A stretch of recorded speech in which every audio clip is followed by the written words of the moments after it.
Hi everyone, welcome to Umkosi noMagajane. I am uMagajane. Umkosi wethu namhlanje bazala bami zitho it's about izingane zesithembu.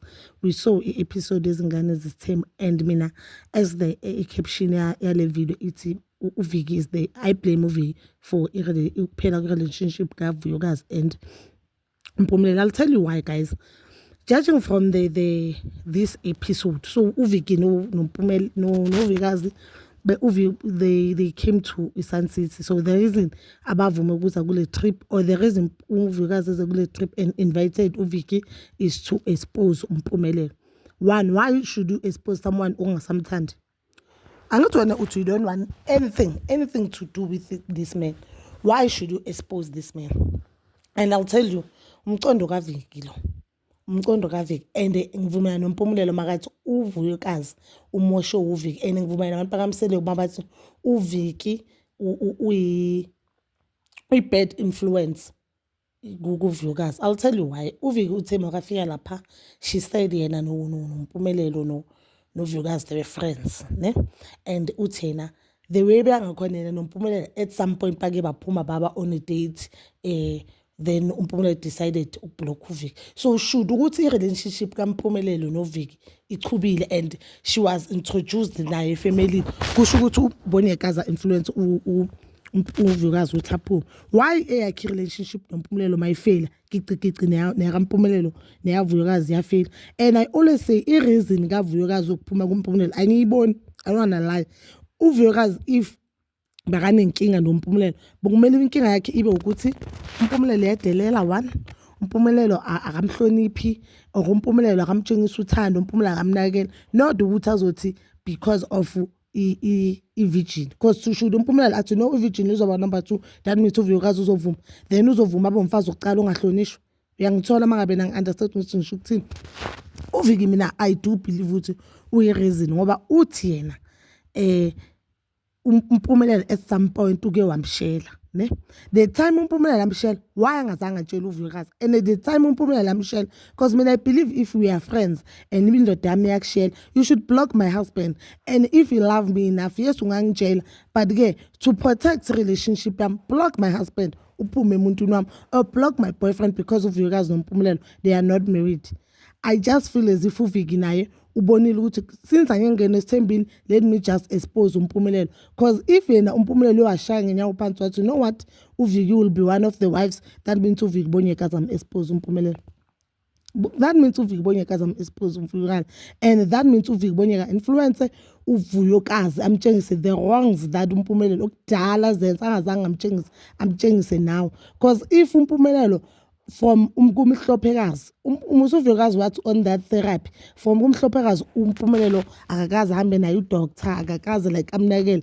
Even after birth uVuyokazi lost weight and she felt as if she's unwanted. Why angamtshengisanga there ukuthi no this friend this man akekho right, then basabona ukuthi uMpumelelo uphumile kuye, uMpumelelo umblockile, and uMpumelelo makasazama ukutshengisa uVuyokazi ukuthi no this person uyi-influence wrong relationship yethu gici uViki sekakhipha izinto bekazenza noMpumelelo. Why uvuma uya ku-date nomuntu omngane wakho? Angithi they were friends.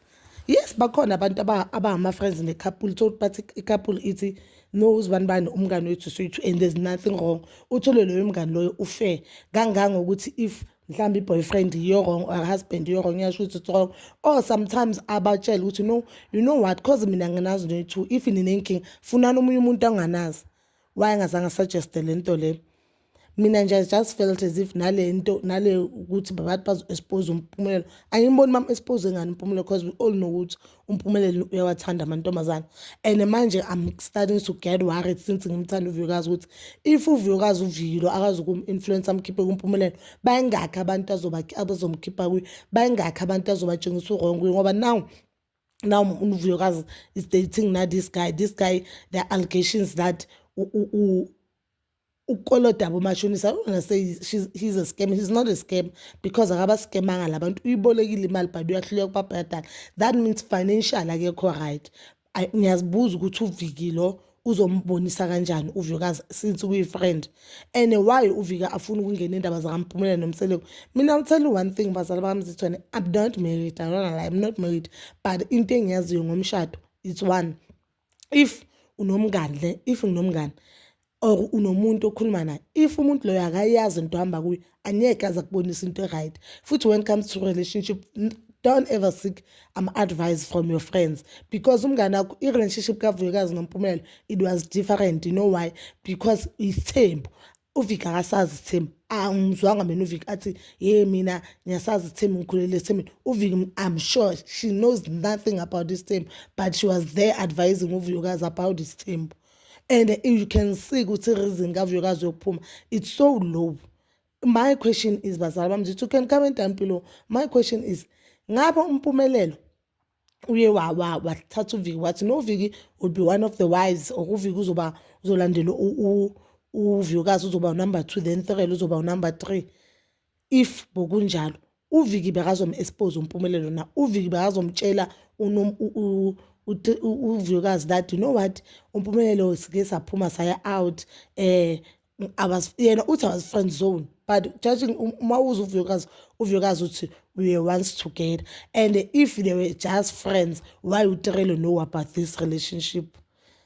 I don't wanna lie, I'm so disappointed kuVuyekazi. I love uVuyekazi, and I think uVuyekazi mele abheke abangani bakhe, circle of the friends that she has. Yes, I'm happy that uVuyekazi uphumile kuMpumelelo, because ngaphandle nje nokuthi uViki, I feel as if uViki beka-influence, maka nje uVuyekazi uMpumelelo, I don't think uyindoda yocotho, indoda ezokwazi ukushayela abangani bakho, indoda ezokwazi ukushayela abantu around wena. Even uThirelo ushilo ukuthi uMpumelelo shayela wonke umuntu, naye anganema about 10 yabantu abaziyo abashayela uMpumelelo. So I don't think uVuyekazi or any other, even uThirelo, guys, even Thirelo, I don't think ukhona unkosikazi odeserve ukuhlala nendoda eshayela wonke umuntu, because indoda eshayela wonke umuntu thatha isidima sakho isihuce phansi, uzohamba accuse abantu naye angabashayeli ukuthi abashayela, and uzokuhlekisa, uzokwenzela a lot of enemies, because every woman uzoba enemy yakho ngoba indoda yakho ishayela wonke umuntu, and indoda yakho mayishayela wonke umuntu, that means indaba zakho zasendlini ziyaziwa wonke lo muntu, you understand?